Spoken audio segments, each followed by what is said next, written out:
gouvernement du Sénégal a initié le PSE vert, qui constitue le catalyseur des initiatives publiques et privées résilientes au changement climatique, écologiquement durables, générateurs de croissance inclusive, équitable et à fort potentiel d'investissement vert et de création d'emplois.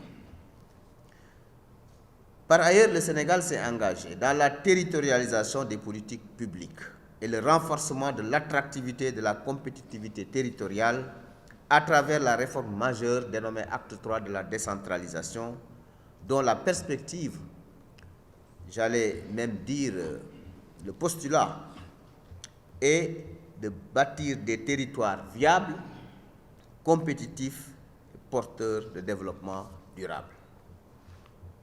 Mesdames et messieurs, si la coordination de l'appui et l'accès au financement pour la mise en œuvre des plans d'action pour l'adaptation au changement climatique sont des prérogatives nationales, les documents stratégiques comme les contributions déterminées au niveau national, CDN, et les plans nationaux d'adaptation, PNA, reconnaissent la nécessité de faire davantage porter les initiatives par les collectivités territoriales.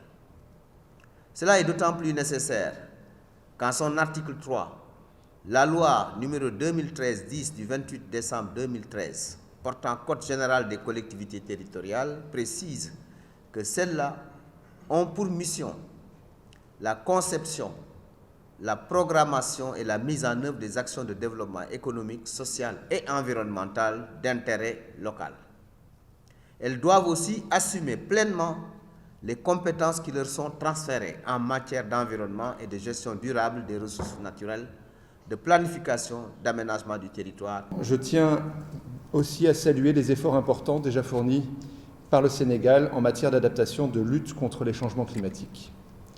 Le pays a en effet ratifié et signé la Convention cadre des Nations Unies sur le changement climatique, la CNUC, ainsi que le protocole de Kyoto et l'accord de Paris.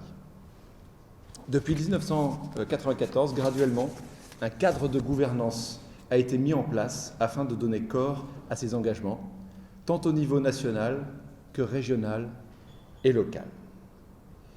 Ce qui ressort aujourd'hui des multiples expériences, c'est la nécessité davantage de porter les initiatives en matière d'adaptation au changement climatique au niveau des territoires. Les impacts du changement climatique se font d'abord sentir, avant tout, au niveau local. Les collectivités territoriales sont donc des acteurs clés du renforcement de la résilience face au changement climatique. Les collectivités territoriales sont mieux à même de comprendre la diversité et la complexité des écosystèmes locaux, ainsi que des besoins et les priorités des communautés locales. Au Sénégal, elles disposent d'un important mandat pour réaliser des investissements d'infrastructures et des activités d'adaptation de petite et de moyenne ampleur. Elles bénéficient de plus d'un potentiel unique et d'une légitimité forte pour mobiliser l'ensemble des acteurs essentiels, les institutions nationales, centrales et déconcentrées, la société civile et aussi le secteur privé, afin d'obtenir des résultats concrets sur le terrain.